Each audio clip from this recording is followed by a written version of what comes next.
What's going on, guys? 1 month later here.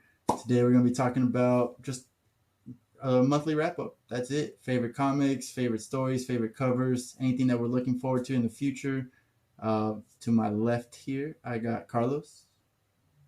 How's it going, everybody? It's Carlos from Omni City Comics. And then below him, we got Nuno. How you doing, guys? I talk comics.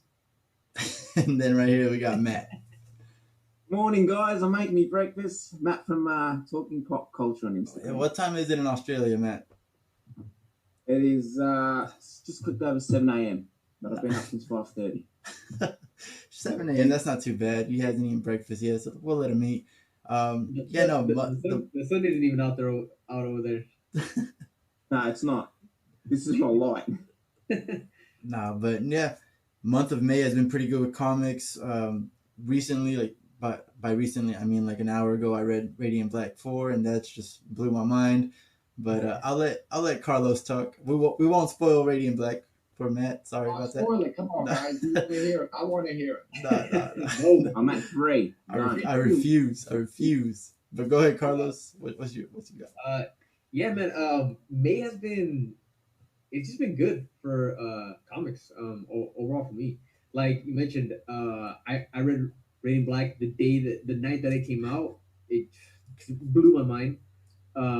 For anybody that's been on the fence about trying it, or they've heard of Radiant Black and just didn't really pay much attention to it, you mentioned it in your review. This is the issue where I feel like the series is gonna just take off. You need to jump on it right now. Exactly. If there's a time to jump on it, it's now. Um, and I think that over the last couple months, I've just been excited about indie comics.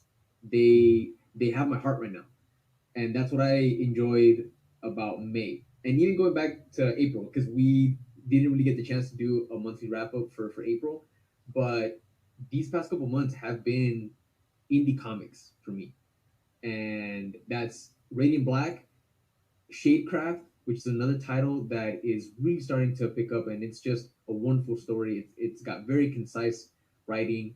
The art is just beautiful in Shadecraft, and there's a mystery that's brewing, and it looks like the next issue is going to be like Radiant Black. It's going to be the issue to jump on. So Radiant Black, Shadecraft.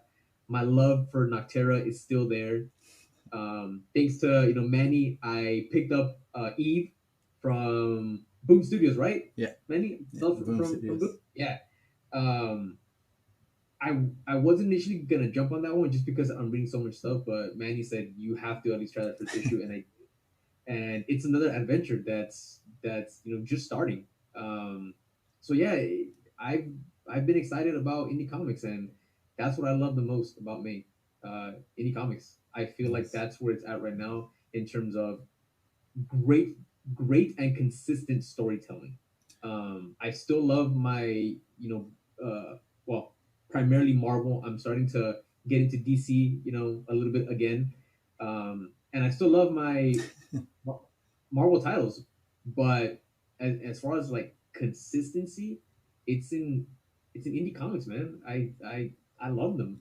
And I don't know if you have them ready or not, but like, you're the guy. I don't know if everybody knows this, but Carlos is the guy for variant covers, any cover really. He's got it. So I don't know if you have them ready, but I'm sure you have like top favorite covers. Yeah, so there's a lot of books that a lot of like variant covers that I got that they're just absolutely amazing. But these are the covers that have been my favorite so far.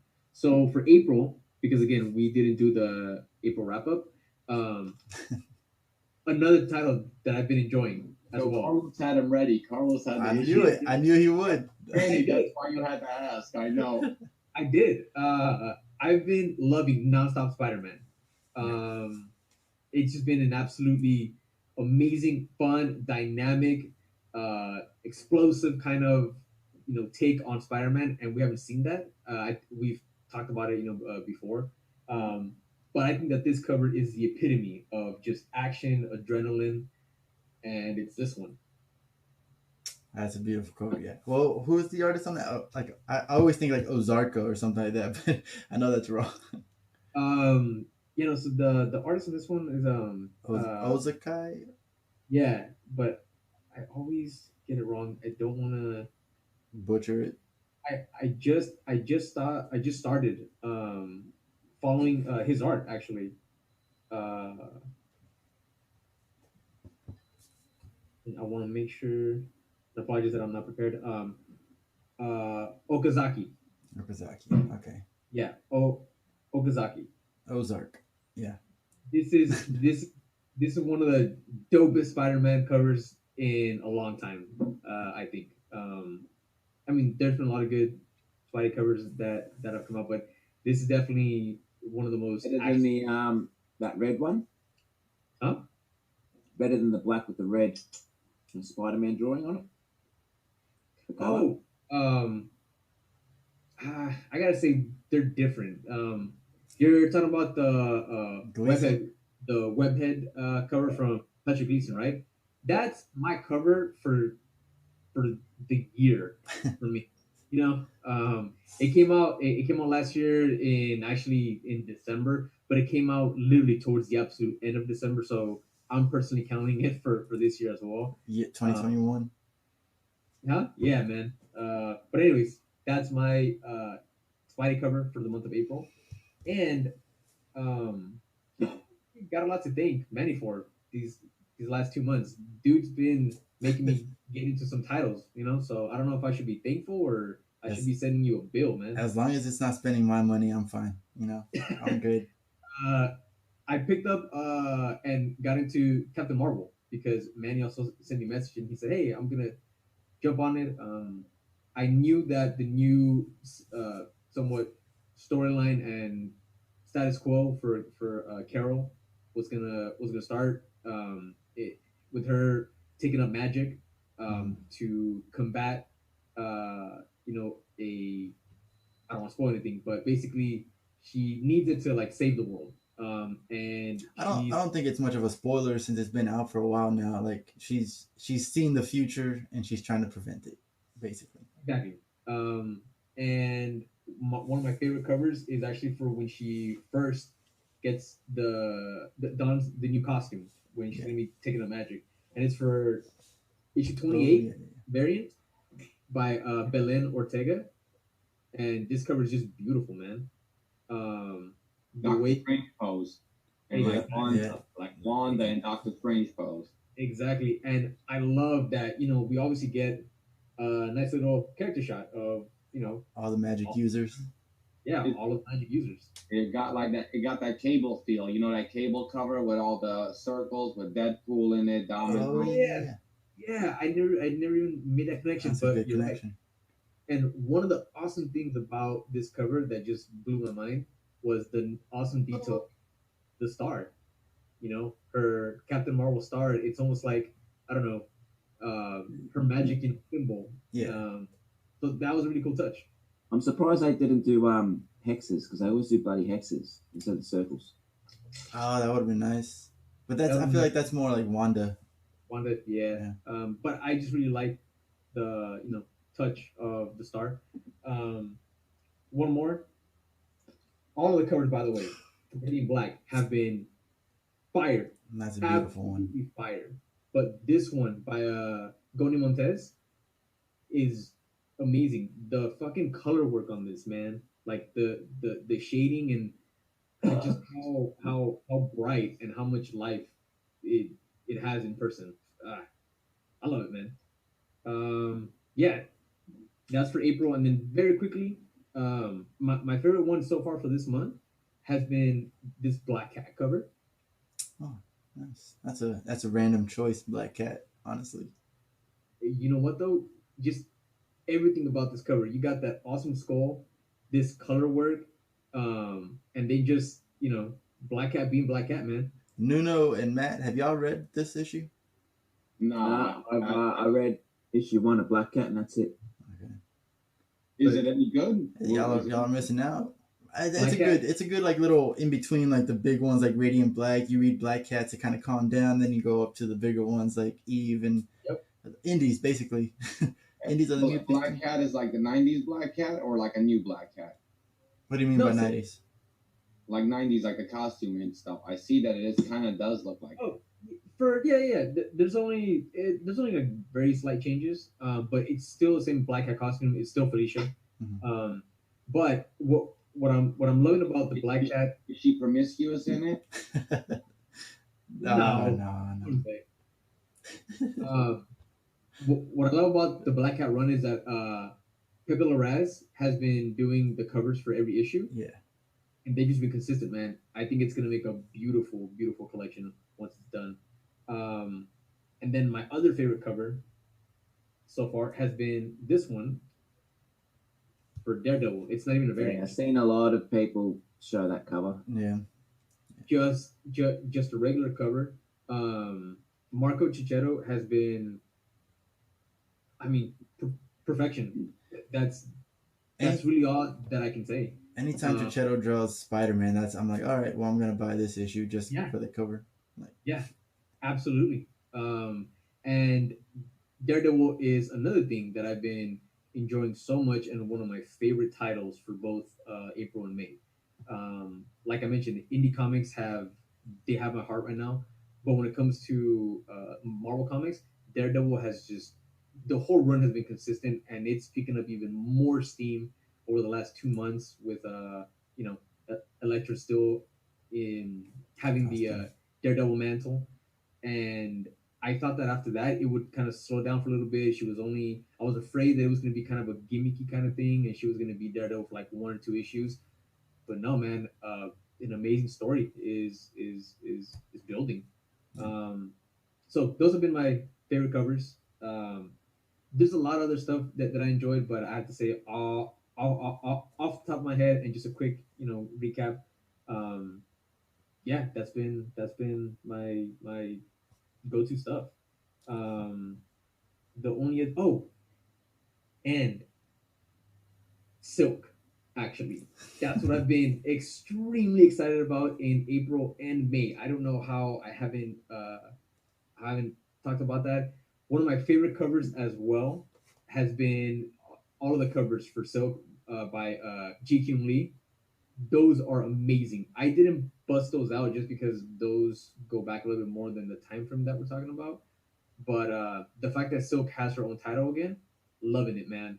I think that you all know how much I love Cindy Moon and how much I love Silk, and she's one of my favorite Spider characters. And just seeing her having a title again, special, man. Um, and the writing has been fun. So if anyone watching hasn't jumped on Silk, it's issue 3 just came out, Mm-hmm. but there's second printings out there. It shouldn't be too hard, to pick it up. It's being written by Maureen Gu. This is her first title ever at Marvel. This is her first time writing comics, and she has such a great understanding of So Cindy, yeah. and yeah, Silk. And I wasn't expecting that. It's fun. It's fun. It's action packed, and it's got good humor. Um, and it's just it's a that's good one title, man. thing. That's one thing I might have to disagree on you. I don't know if the others have read it, but like, I really love the covers that you're talking about. But the story wise, it's a little slow. I know it's only a 5 issue Yeah, thing, yeah, yeah. but it jumps. I mean, in the story, like it jumps to different scenes so quickly at some points that I'm just like, wait, what's going on? Did I skip a page? I don't know. Oh, gotcha.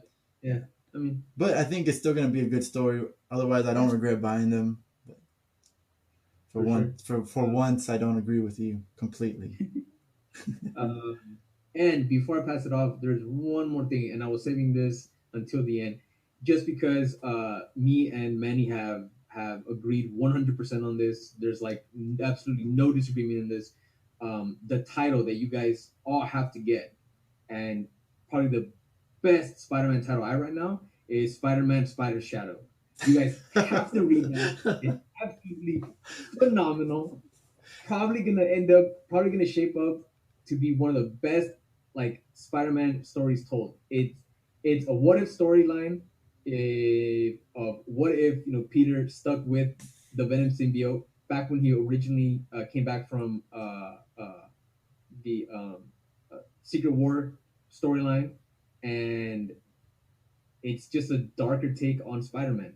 There's been so many dark takes on heroes, and I know that it can be overdone, but this is actually a really great exploration of the character of Venom and an awesome twist on the Black Suit Spider-Man mythos. The what if issues have traditionally been at Marvel like one shots. It's just a what if one shot. What if Thor? What if Jane Foster picked up Thor's hammer? What if this happened? And it's just a one issue. This was originally going to be 4 issues, so they can actually expand on the storyline. It was received so well that they turned it into a 5 issue miniseries, and it's being written by Chip Zdarsky, who is a wonderful writer, and I think that he has a great understanding of Spider-Man.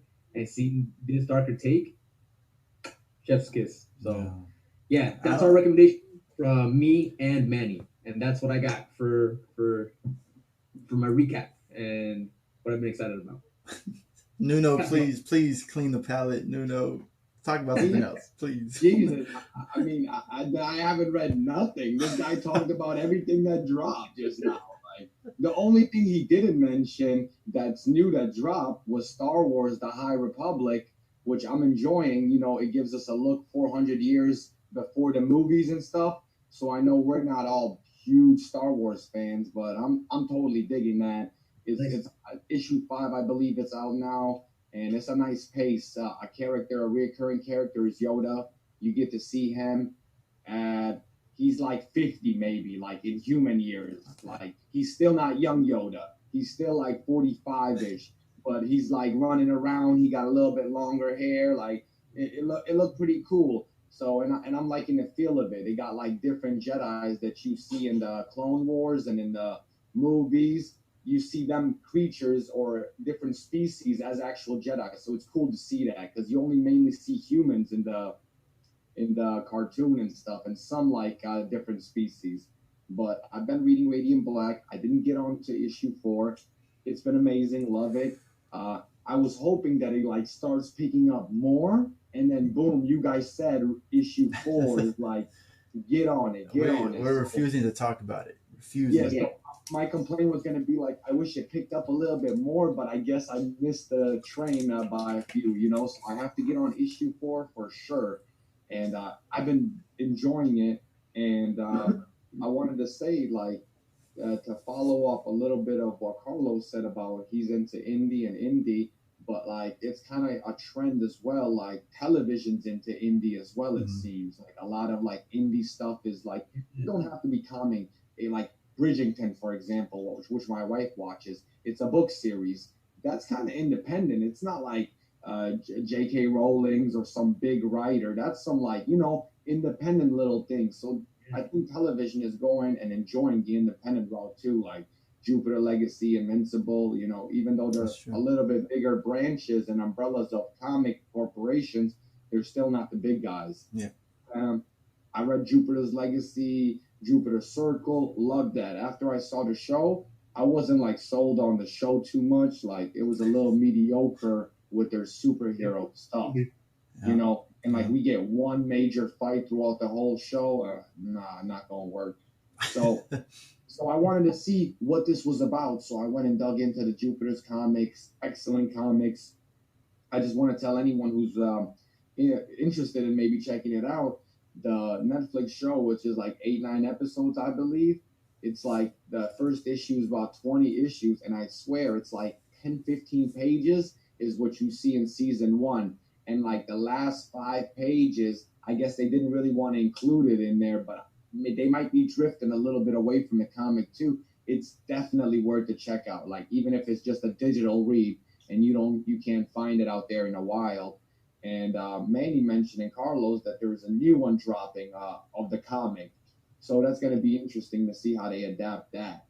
And I read Spider-Man 62, 63, 64 when he gets the new suit. Yeah.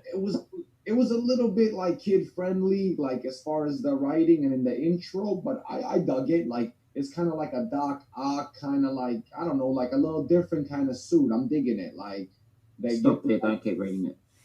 Huh? Just stop there, don't keep reading Amazing No, keep Spider-Man. reading it. And just to let you know, Mess Comics did put in the chat that he agrees with you. They agree with you. Uh, that there's so many streaming channels that are thirsty for material that already has a fan base, and I definitely agree with that.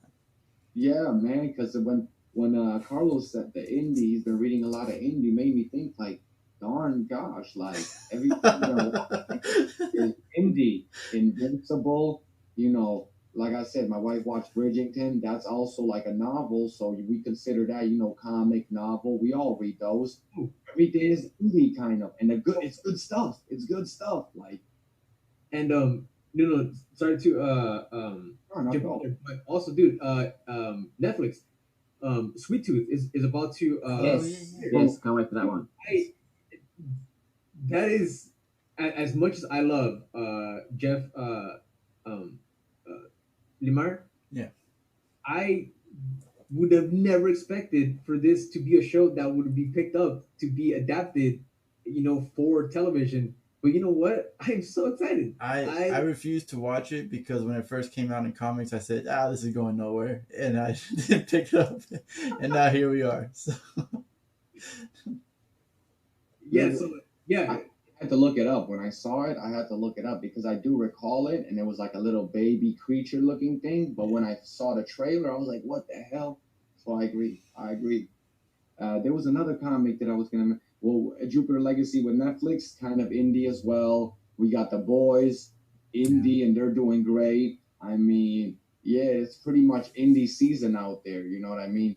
Hey, I know my boy Matt, he loves DC, and they were just sold, correct? Warner Brothers was just sold. 18 Warner I've heard this stuff, all this shit. I don't know. Until I actually see proper stuff, but it's just rumors, mate. Look it up. So I just read. I'm serious. The comics and everything. They just sold Warner Brothers to Discovery Plus. What?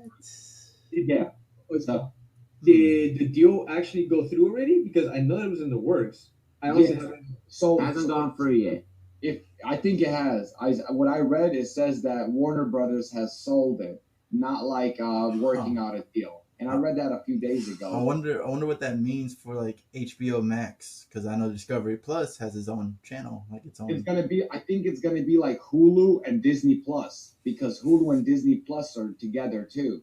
They're owned by the same company. They need to get their shit together, man. Honestly, that's another topic another day. Don't want to get me started on that. I'm just saying, I just want to. That pretty much covers my comic talk. But before I end it, it's funny that they dropped what I just told you. And even if they were negotiating, even if I read a wrong article and they're still negotiating, we did get a confirmation of Injustice animated movie dropping. That's true.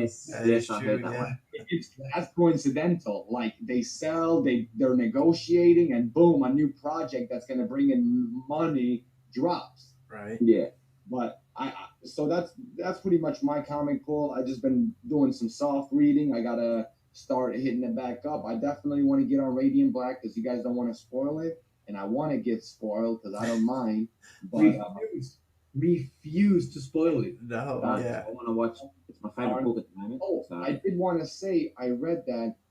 You talking about indie, Carlos? Yep. You saw that Skybound Image Comics is dropping like 5 different comics, and it's like, for example, The Walking Dead. Remember when they went to space? That little mini series when they go into space. Oh, what? Yeah. So in Walking Dead, we're doing a follow up to that, and then Destiny Manifest is getting a little side issue, and like all of their older stuff. I think Thieves of Thieves is getting an issue as well. So they're bringing back like one shot, like one issue of each to like just give you a little taste of it. You know what? I absolutely missed this announcement, man. So I'm gonna look it up after the show. It has the image that they use for promo a lot is Rick in like the Invincible outfit with a lightsaber. You know how he has a superhero outfit? Yeah. Well, it's like Rick holding a lightsaber. That's crazy. Okay. Oh, it looks crazy. Let me just see it real quick. But Matt, I'm gonna pass it on to you real quick while I look at this if I can find it. Right, well, before I get into my talk, I just want to say in Australia here, we're lucky. I don't know if you guys in America yet, but we get to go to comic festivals. So we had our first Supernova Comic Con, which is yesterday and today. So if you're in Australia, it's not as big as it used to be, so head down there. But I was lucky enough, I had to share this. I want to share this as an old cover, but I got it signed by Nicholas Scott, but I didn't even realize how beautiful it was until when I was going through my comics trying to find her artwork to get signed, and I was like, wow. And then I seen the sketch pad, and I was talking to you guys before that. I really wanted the original sketch of it, but I was too scared to ask her how much it was. So it just so happens that she's watching. I would have loved to buy it, but my wallet would have said no. Her art, man. Sorry to interrupt, but her art, amazing, man, amazing, just beautiful. Every time that I see it, I just stop and stare at it. It's just like I look at that and I just like it reminds me of the Wonder Woman film, man, like hope and love and exactly, everything. That's what I'd say now. And then I've obviously got I'm Greek, so I have to get my Aries one signed. I got them all signed from it. Don't want to go through them all. Talking about indies and you guys talking about what we got there, Nuno? Is that I just wanted to show Carlos. Yeah. Look, it's Rick and Negan. Rick. I gotta check that out. Yeah. I'm sorry to interrupt you. No, you're right, brother. I missed this, so yeah, I'm gonna check it out. It's weird. It's something weird that you'd enjoy probably. You guys are talking about indies and that. I just want to share one indie that you've got to get on. I keep saying it time and time again. I know. Firepower. What the heck is that, bro? It's good, but let me just say it's just a different version of Shang-Chi, or Shang-Chi, as they say now. It's just so you got Owen here who masters the arts of hands fire, and I don't want to. If I talk about it, I'll spoil it. But there's just such a mystery to it right now. There's such a mystery to it that you just you want it. You want Owen to find out this special secret that is happening right now, because it's going to just rock his whole world, and you just come on, just it's an amazing book. It's by Robert Kirkman. So I call it first. Issue 11. That's going to be a show, bro. 100% going to be a show. I can guarantee it. This is issue 10, so issue 11 is already out because I get my comics from my comic shop. So I'm in Australia, unfortunately, they're in America. So we get at the end of April. I get my April comics at the end of April. So I get in the first week of May, so I will be behind. My favourite cover, I'll put it up there, even though I had a bad experience with the wanker at Supernova, but that's my my cover of the month. I just love it. Even when you... Who are you talking about? Who are you talking about? So I went and got Tom Taylor to sign some comic books, and he didn't even look me in the eye. But we won't get into that conversation. But he intimidating, bro. I wouldn't want to look you in the eye too, bro. I'm looking Here, sir. Have you guys read this one yet? Yeah. Did you guys feel like you were on Magic Mushrooms? You reading it? Yes. That's what I love about it. Oh my god! I can't wait till you get to the next issue, because the next issue was good too. I don't have to go into my own stash. I just read it. Right, I'm reading. I'm like, man, this guy was high as hell when he drawing this shit. Yo, my favorite. So real quick, I talked about my favorite covers. Probably my favorite panel in terms of art was in that issue. Yeah. And that's in the we'll call it Space River or Space Lake, whatever the hell you want to call it. I know what you're talking about. Yeah. Yo, that blew my mind. That panel, that image. Yeah. Best single page of the month for me. And then obviously what you guys are saying. I'm only issue 3. That's why I'm saying. Usually I don't care if these guys spoil stuff, but because I'm enjoying this so much, this is hands down my favorite comic right now. Even if if both of you said right now, no, go ahead and spoil it. I personally would not. I would not spoil that at all. I will say I would like some Radiant Black action figures. They look like they'd be. I reckon they'll come. They'll come. It's simple, man. Just some colors and maybe Power Rangers head to pop on. It'd be cool. Yo, pop figures are coming. You know the pop figures are coming. I hate them. Same. They drop everything. Same. Everything you can ever think of and love. Pop figures drops. And I'm bringing in 2 segments called. First one is called "What Not to Read." It's this shit. All right. Unfortunately, they mistakenly gave me the variant covers, but sorry, I dropped it. You'd probably kill me. It's a freaking. If you guys are liking this, and I know Nick's not on, and I hope he's watching, and how this bloke can keep saying this is a great book. Thank God he's not here, because I can tell you now, it's Romeo and Juliet, man. Like, it's Romeo. I've read it before. I love Romeo and Juliet. Like, I love it, but this is a shit version of it. You guys not like? No, I Feel don't. me on that one? I don't. or I don't these- get Romeo and Juliet fight. Are you talking about ASM like 64, 65, 66? I'm talking 63, 64. How Tombstone's daughter and Okay. Bingo's stuck. Yeah, no, don't say nothing. Don't. He hasn't read it. He hasn't read it. Oh, you haven't read it? No, Don't okay, so, fucking, dude, don't read it then. Just skip it. I'll tell you when to start reading it again. Read it. Okay, it's so- actually pretty good. It's actually- I didn't think okay. So this is what I'm doing. Just a quick little background on why I have not read it. So my love for Spider-Man, everybody knows it. I get everything Spider-Man. Nick Spencer's run, I feel that I enjoy his writing a lot more when I can get a full story arc and a lot of issues together, because I think that he's a good writer, and there's stuff that he's done that I really love, and there's a lot of aspects about his Spider-Man run that I've enjoyed, but there's just something missing, and I hate to say that. I hate to say that because I've read interviews of him being really excited to write Spider-Man and all these plans that he has, but I just feel like a lot of this stuff, man, is being dragged out. It's Just just doing being what dragged. Tom King done with Batman. Exactly. man. It's So exact same I will fucking- say that this like little story arc that he's done, like it's a short story that he actually started and completed. It's not like the Kindred shit where he started it and never actually finished it. This is a Yeah. good short story, and it I feel like it's good. I Okay. disagree with I've read it Matt. before. So We've read What I'm every doing- story before. There's nothing except for Radiant Black, honestly. And- Except for Radiant Black. what I've been doing is, and what I'm doing right now is, I am gonna collect about 12 issues, and then I'm gonna sit down and just read it. He's My still not plan gonna be is- done. Huh? Nick Spencer's still not gonna be done with his Kindred story by then. I know, but at least I'm gonna be able to enjoy. Well, I'm gonna wait for you to read it, and then if you, Carlos, turn around and tell me that it was no good, then I'll be happy that I was right. If I'm wrong, if you say that it's good, I'll say I'm wrong. Look, But My plan is actually to jump on once Sinister War starts. So by the time that the first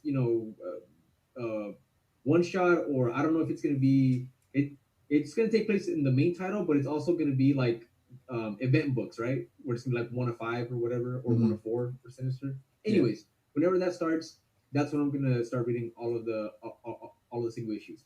A quick question for you, Matt, regarding the Romeo and Juliet. So, is it Romeo and Juliet because there's character building and interaction with Peter and Mary Jane? Because if that's the hey, case, Spider-Man's not even in the fucking comic, mate. Jesus, see, okay, That's never mind. I'm not gonna spoil it for you, but fucking, it's not even a Spider-Man comic. I don't give a shit then, and that's what I'm talking about. The biggest You've thing seen that it for like 2 pages. You will give a shit. You will. The biggest thing that I've been wanting out of Nick Spencer's run, and the biggest thing that I've given him credit for, and why I keep having some serious faith in him, is because he brought MJ back into Peter's life. That alone has earned him Without without spoiling it for you, right? 63, 64 is simply about 2 characters that hate each other, but their 2 kids are dating each other. Now, Okay. does that not sound like Romeo and fucking Juliet to you? Yeah, I no, it feel- does it. It does it. Yeah, I feel like this is gonna have to do And with no one wants them to be together. And everyone tries to convince them not to be together. Is this gonna be the continuation plotline of fucking Hornet with what's his face with Beetle. Peter's roommate Beetle. or Beetle Hornet? Sorry, Beetle and Robbie, right? Robbie. Well, that's what the comic should be called, yeah. Damn it. It's That's not what I'm saying, bad. don't- It really, don't read it really isn't bad. Like you're looking at it as a whole. Look at it as a short story. Those 5 issues. Don't maybe. listen It's to good. listen to Manny, right? I'm It's good. pretty sure behind there he's got the Vow, the Notebook, and all that hidden behind there. Romeo and Juliet. They're Every good edition stories. made. The reason you know Okay. them is because they're good stories.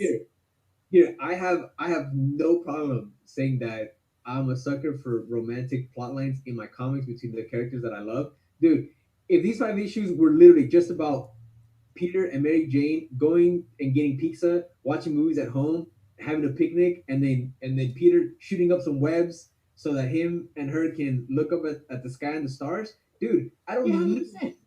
I don't need I Peter. say this: if the title is called Amazing Spider-Man, fucking Spider-Man's in the comic. He's in there. No He matter shows what, up. I hate when He shows up. A comic is called something else and they put a completely different characters in it.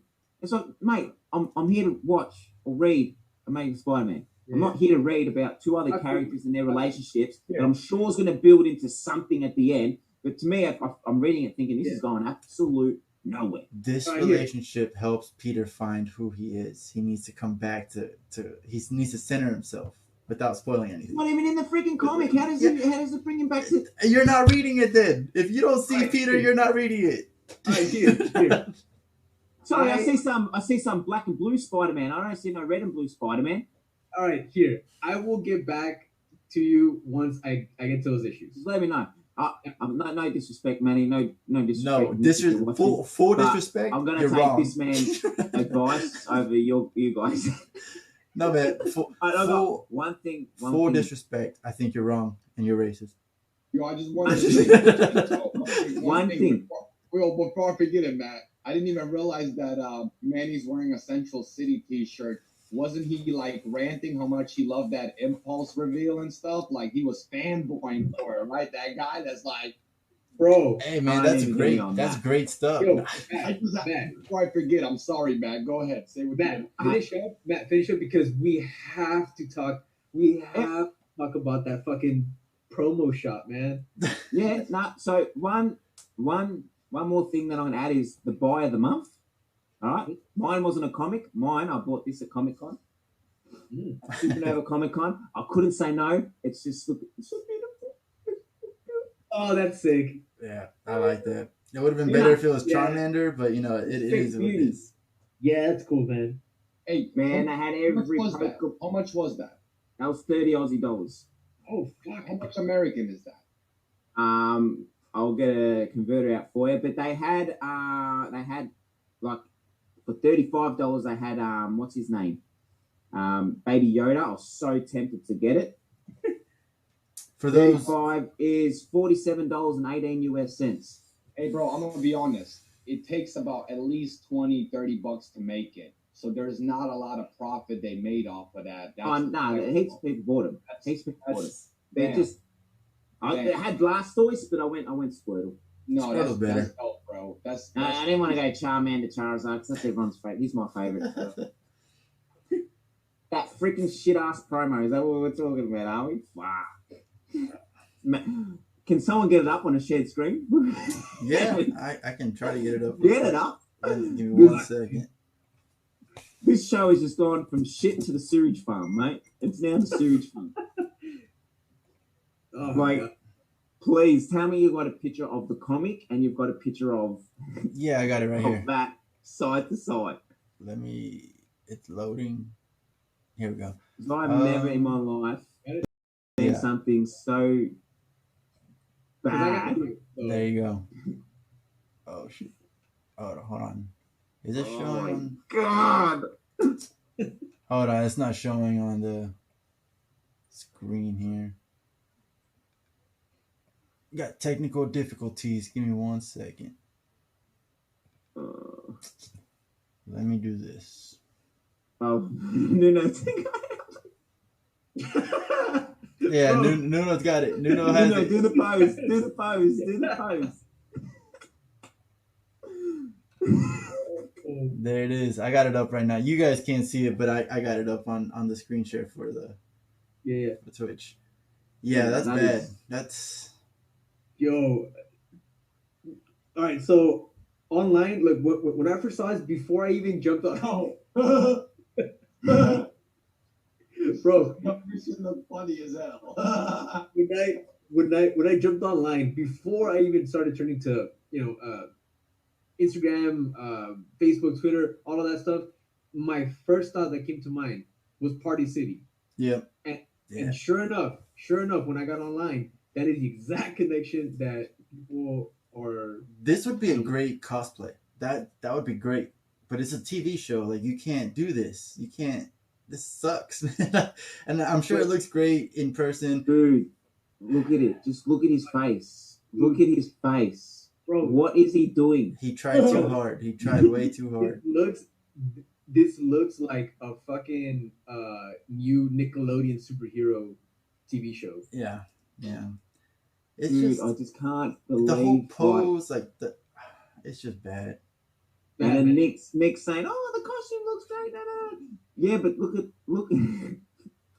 Guys, whoever is watching, if you so please, you can go to Vinyl Casket Comics on Instagram and let him know he talked crap about Peach Momoko's art, but then he said this is not that bad. He said this isn't bad. This is okay. So go let him know how wrong he is. I still haven't forgiven him, and I still have Man, I bought a loss of respect for Nick. I bought all Peach Momoko's covers for June. Dude, for him talking shit on Momoko, you don't do that around me. Like, get the fuck out.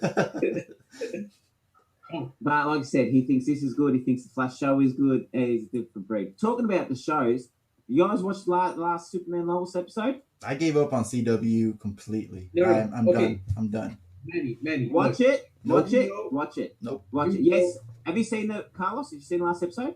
Yo, fucking 9 out of 10. But you know, I'm just talking. Did you see the CGI when he's running along the train? Like how fucking bad it was.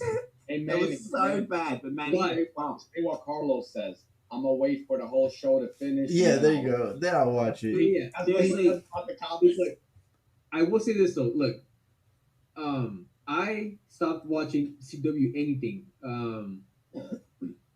Seriously, about it's gonna be 3 years now. Because to me it just got absolutely it's bad, right? Horrible. But I decided to give Superman and Lois a try. And when I say that this has been the most faithful depiction of both Clark Kent and Superman in years, and Lois Lane. And Lois Lane. I'm gonna ask Matt and Carlos the same question. What do you see in 500 years from that show? I'm joking. What do you see coming from that show? I can tell you now what's going to call. I'm going to call it so we can hear it first here. Go. Eradicator is going to come on the show, and Eradicator and his son Jordan are going to fight each other, and he's going to fight Lex Luthor. Superman will fight Lex Luthor. Those are some big, bold claims, Matt. That's Carlos, my claims. I want to hear yours. I want to hear yours. So what I see coming from this show here, I actually don't even know what real villains or what the plotline is gonna be, and this is why, because this is Superman, like very, very, very much into his life as being Superman. He kind of wants to retire. Huh? He kind of wants to retire. He wants to be a normal person. Yeah, so he doesn't necessarily say that he's gonna retire, but he's working with Jordan is the one that has the powers, right? Mm-hmm. Yeah. Yeah. He talks to Jordan and in a scene in the most recent episode, he tells him, "Hey, you're the future. You are one day gonna take up like my mantle." So again, I don't know what actual Jordan. yeah. I don't know what heroes he's really faced off against. I don't know. So I don't know what to expect in terms of that. What I expect though is that we're gonna see him having to deal with Jordan potentially becoming this version of maybe like Superboy Prime kind of thing. Because the way that they're making Jordan seem is that he's very much struggling with the concept of being a hero and his selfishness, right? And just his overall very explosive temper. He's becoming like the Superman from Lex Luthor's world. Exactly. Okay. And you can kind of see the seeds being planted that he can be very easily manipulated and molded into the dark side, right? So I definitely think that's going to be a plot line, and it's going to have to do with the Lex Luthor from that alternate reality. And I'd say, because everyone gives me shit when I talk about recasting people, he is the best Lex Luthor. I'm Fucking love him, man. He's great. Oh, dude, yeah, I love it. I love when he plays investigative reporter. I love Yeah, he's like it's probably the actor. It's just the actor is amazing actor. yeah, he's awesome. He's such a good actor. Yeah. But his Luthor is just such a the general, Yeah, so it's, much.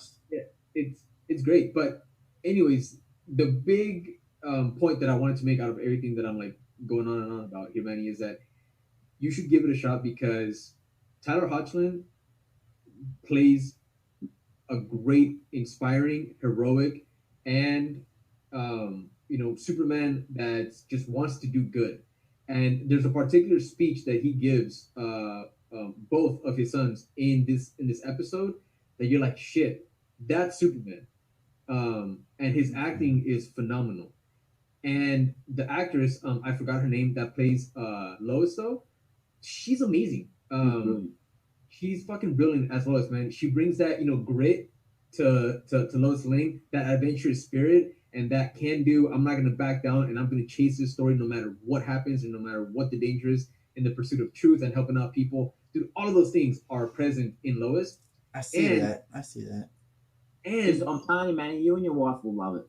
Oh Yeah, no, man. my wife will not love it. She doesn't watch superhero stuff. But I'm I watch. telling you, she will love this one. If I'm wrong, buy him a comic.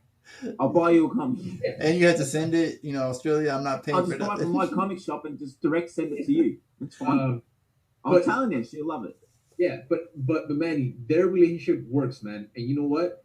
They work as a family. I'm not saying that the show is perfect. Yeah, There CGI's are- pretty bad. There are Oh, moments. what Superman is this again now? Straight up. Is there a comic counterpart to him? Not that I can explicitly relate to. No, I'd say. right? 2 kids, like that don't sound right. Yeah, no. No, but he's only had Jonathan. That's it. So Yeah. this is something different. yeah, This but is like another Earth that we haven't seen yet. yeah. But just the overall themes that you would associate with Superman are present in the show. So technically, I just want to ask. So we don't even know if the Aquaman of that world is like Aquaman, or if that Batman of that world is Batman. I'm pretty sure it's still a part of the Flash world, but it's in the future. Yeah. Well, It's the Arrowverse, but in the future. Well, actually, this is the thing. After, and again, I stopped watching it a long time ago, but I did watch the, Crisis, or whatever the hell it's called, after Oliver sacrificed himself, So, and yeah, then, becomes Spectre, yeah. and then all of the universes were supposed to come together, right? Or Mhm. It whatever. did, yeah. Supergirl then became part of the Arrowverse. Right. So So, and he's in Supergirl's world. yes, So therefore, he's a part of the Arrowverse. That's how I came. But it's in the future. for sure, of this new world that came together from all of the different universes. Because from what I remember, when we left off with Superman, him and Lois took off to Krypton because Lois was pregnant. pregnant, or they Pregnant, found yeah. out that Lois was pregnant. And now in the show, I mean, the fucking kids are teenagers, and we have not seen or even gotten any mention at all of Kara, of any of their heroes. So Yeah. So I think it'd be like 15 years ahead. yeah, so it's not quite explicit, what So happened. we don't know about Batman. We don't know what happened, and they're not Yeah. going to say what's happened to Flash and Batman and that, because Yeah, it we don't spoils that show, all the other shows. That's why they're not mentioning them. Probably. But in its own, bubble, this show's great, man. And you know me, dude. I hold CW shows in an extremely low regard, and this is not the case. Now the issues with it, again, some of the CGI is kind of wonky here and there, but that's to be expected of like television broadcast kind of show. There are some moments where there are a little bit kind of cringe when it comes to Jonathan. The actors, he's got those cringe moments, man, where you're like, oh shit, CW show.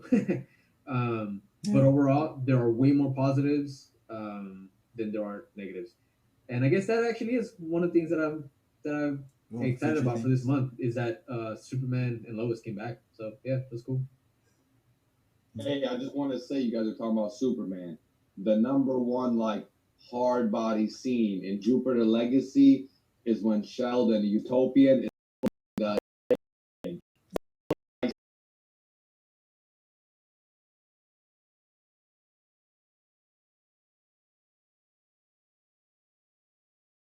week. I'm planning to watch that show. Yeah, you gotta check it out. It show you, boy, you getting old. So the comic book might be right.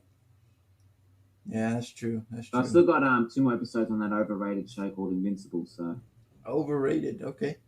Those are the best episodes. Hey, the last episode is the best. Manny, I'm not the best at working Zoom, but I'm pretty sure there's an eject button here, right? Yeah, I can remove Matt anytime. Just say the word. Or at least give him like a good 5-minute timeout so he can get it. Just mute his thing. I'm just saying, come back when you finish the episode. When you finish the series, come back and I want to hear what you say. Yep.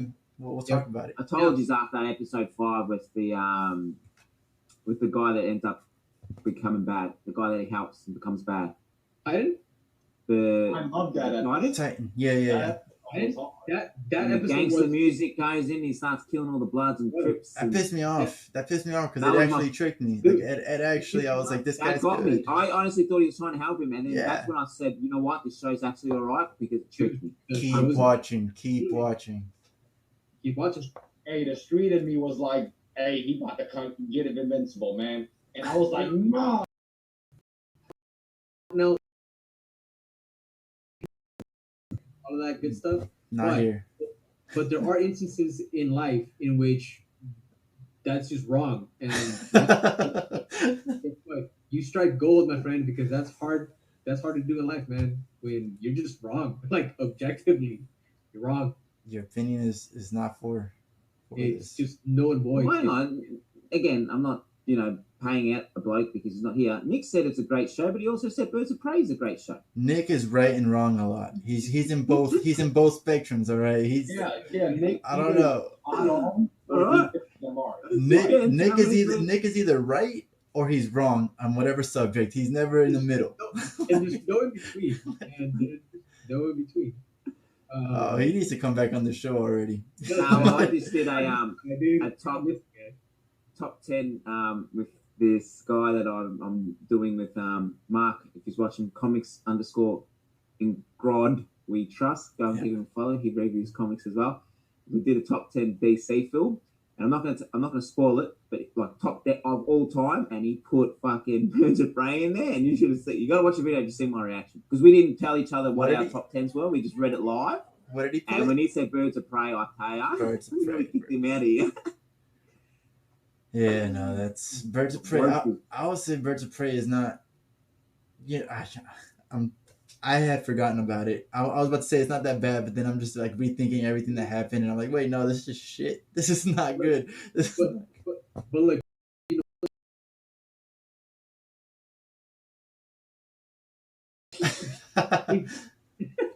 nothing is worse than that. It's not as bad if you don't put it in like, if you try and really ignore like the comic book accuracy, even being okay with the movie not reaching it a little bit, and if you just take the movie for what it is, it's not horrible, I guess. Yeah, it's not horrible. Now, it is nowhere near as bad as Wonder Woman 84. Holy shit. So I don't want to talk about that, man. I really don't want to talk about fucking... Nicola Scott said, and she was on that show, like, even she said that it was no good. She said the only good part was the first 20 minutes of Themyscira. And let me guess, I have the scoop for you all. What's the third film?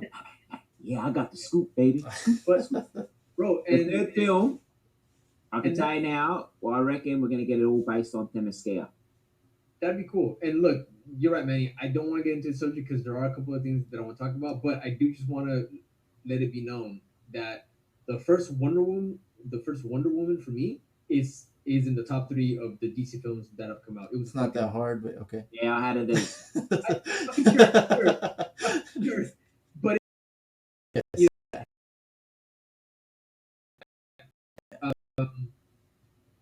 let's talk things that you guys are excited about for next month. If there's anything on your mind, anything that you're looking forward to. What's next month? July? No, next month's June. June. I mean, I know that Australia's time is different, man, but it's not a month, man. It's not a whole month. And I'm in the future. Just remember that. Right? Yeah, that's true. Just remember that. It is Sunday. You're right behind me. mate. I'm in front of you. Not that much Huh? though. Not that much. But yeah, If June got the, I don't know if it's June or July. It's got the 80th anniversary of Arrow, Green Arrow I think it's June. comic. I think it's coming out soon. I'm looking forward to that because I love Green Arrow. I'm looking forward to all the stories. There's like 15 covers. I only got one this time, but that, and I know that's this month. Fantastic Four, the Life Story. Life Story. That's this month, isn't it? Yeah. That just came out this week, I think. I think so. What else am I looking forward to?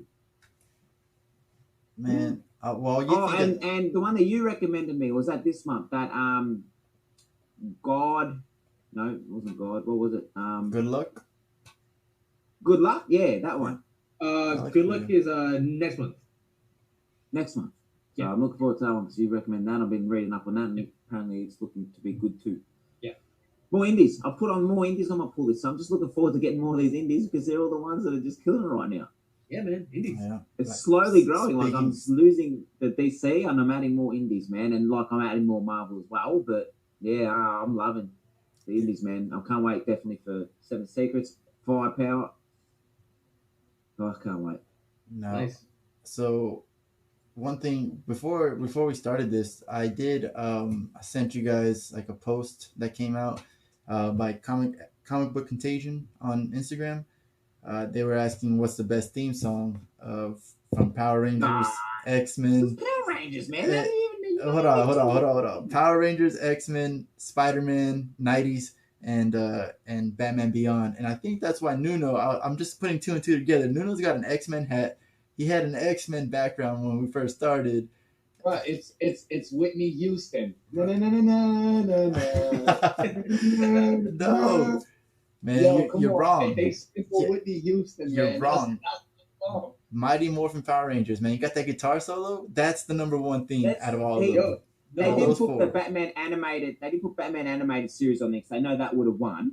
That's why they put Batman Nah, Beyond. man, when you say, so the post said which one's the most lit, right? So to me, it's like which one gets you more hyped. And Batman animated series, while it's good, it's not going to get me hyped. Not as much as that Mighty Morphin Power Rangers. That right there,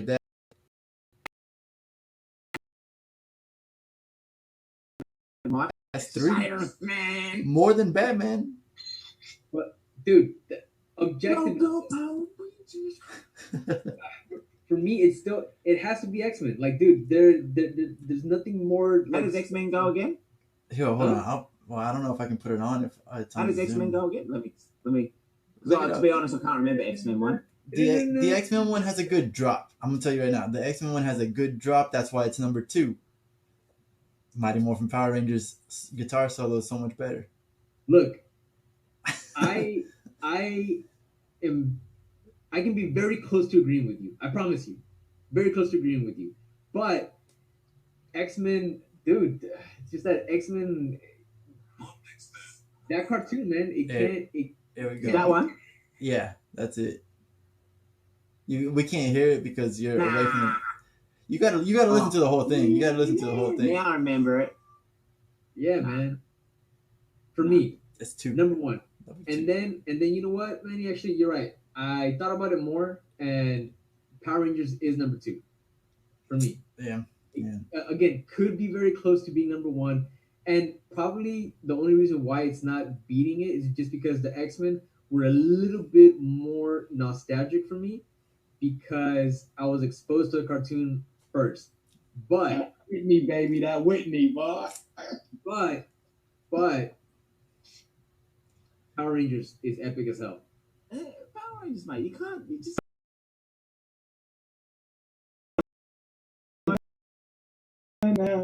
This guy's vibing over there. Just vibing on his own. Mess Comics just commented. He said, looking forward in June for the Hellfire Gala in X-Men. Yeah. We got King Tank Girl, Albatross King Tank Girl number 5, Grendel Devil's Odyssey number 7, Philadelphia number 14, and Manifest Philadelphia. Destiny. What is this Hellfire? Because when I bought the comics for the month, they sent me a Hellfire guidebook or something. What is it? Yeah, so basically the whole Hellfire Gala event, it's building back to Tell me this. Mhm. yeah. So it's been building back since I mean the whole like new status quo for the X Men started, and it's basically this big party that Emma Frost has been planning. Um, you Ooh, know, Emma Frost looks good. yeah, it's this big party that Emma has been planning from the beginning, and the whole point is for them to invite um, the whole world to take part in this gala.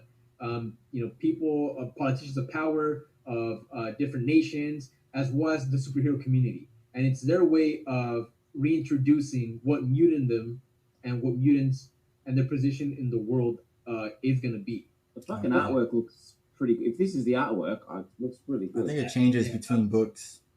Colossus actually looks pretty It's got dope. like an anime. It's got like an anime feel to it, though.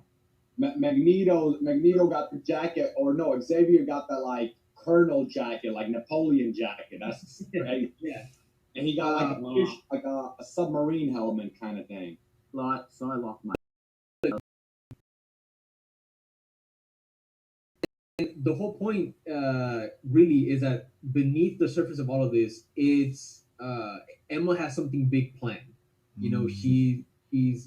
He's gonna do something. Something's gonna end up happening. Who knows? And it's also doubling as the introduction of the new X-Men team Mhm. that is actually being picked by the mutant community, because traditionally, the X-Men team, the mutant community hasn't had a say in who the X-Men team is. We've gotten different X-Men teams, but this is a way to promote democracy, if you will, within Krakoa. I'd say our boy Nightcrawler, he's pimping for us, bro. Yeah, he's the best one. In my Yeah. opinion, he's got He's the like a best. musketeer. He got that musketeer uniform. Straight Yeah. pimping. And look, I will be fully transparent. When I first started seeing the solicits for the Hellfire Gala and some of the costumes that were coming out, dude, immediately I was like, Jesus Christ, what the Yeah. fuck is this? But then I had to calm down and then think about all of the work that all the creators are putting into this, and take it from the perspective that, hey, Emma's the one that's putting this together. She's working with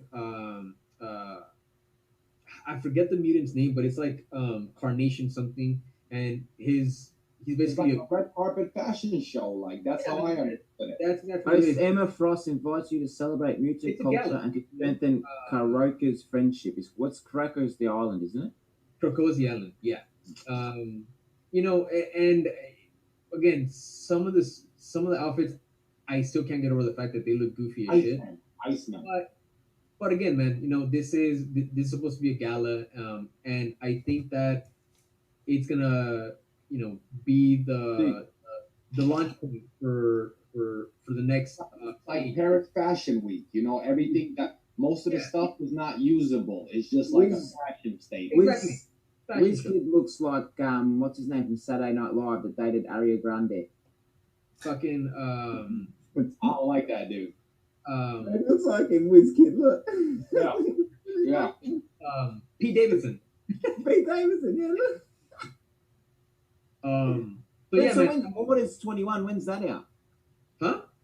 Because it starts in Mortar's 21. When's that Yeah. out? Roster one's out next month. No, Yeah. it's too late to add it on my list. Maybe I'll add it. But hey Manny, what were some of the comics that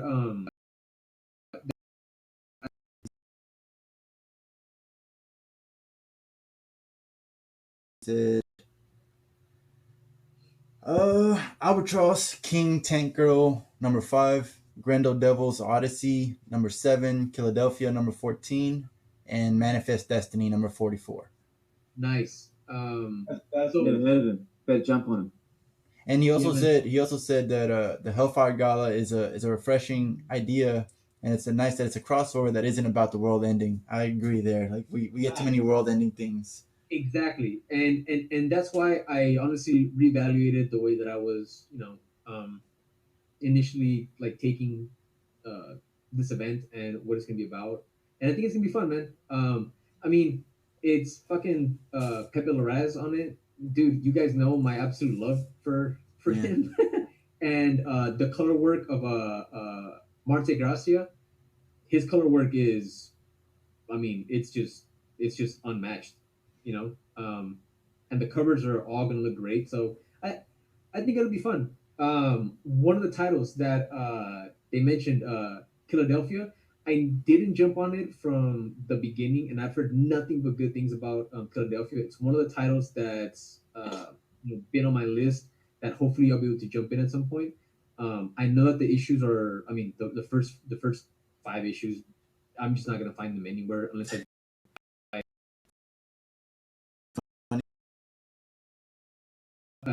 But I know that there's like trades and all that stuff.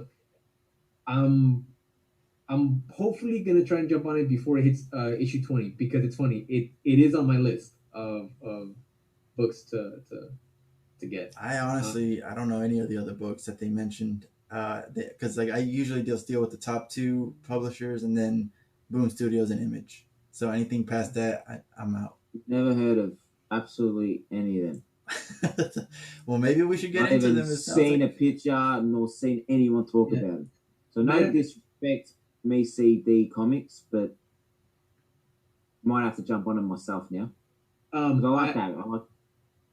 I will say this: Manifest Destiny. I mean, that title's been going on. It's been going on for a while now, and I've heard nothing but good things about it. It's also one of those that what, man. With everything that I read, I never got the chance to jump on it, but it's also on my list of things to eventually check out, and that's why I like doing this, man. It gives me a boost at least, to make sure that I try these comics out sooner rather than later. So. I got Philadelphia and Manifest Destiny top of mind now. Nuno, what are you excited about, man? Me? Yeah. I need to get on that Radiant Black, so I need to get on top of that. I need to catch up on a few of these new DC titles that are dropping. Like I started the Robin, Don't, because I'm not reading it, and I hate you guys talking about it because it makes me want to add it to my list. So don't talk about it. Robin. So I don't want to add it to my list. Robin's a one shot, man. I was reading it, and then I saw Manny did a little post, his post. Yeah. And I was like, God damn, look, we read the same thing. So, but it's not bad though. It's like he said, like Manny said, overall not bad. Yeah. It's, And it looks like I got issue 4. I got issue 4 just because I wanted the variant because I wanted Rose. I wanted her fucking cover. Rose Wilson, yeah, dude, that cover is beautiful, and it's anything Deathstroke related. I'm getting, so I'm I only got it because of that. So I won't read issue 4. Definitely, yeah. The Radiant Black, I definitely want that. I don't have 3 issues, Yeah. I just did. Just because I just want to see if Manny's the only odd one out here. Do you like his mate? I hate Mitchell, man. I will tell you, man. The mate that has the video store? Yes, he is annoying.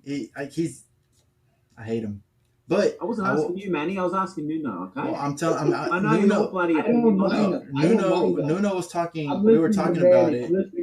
No, Nuno and I were talking about it, and he says exactly the same thing I said. So I'm just answering for him. Nuno hates him. You love him, Carlos? Marshall is fucking hilarious. That train track. I don't mind him. I don't mind him. That's why I said I don't mind him. Here, look, Marshall initially, just like Manny said, he's that character that you're like, this dude is gonna get something up. So much trouble.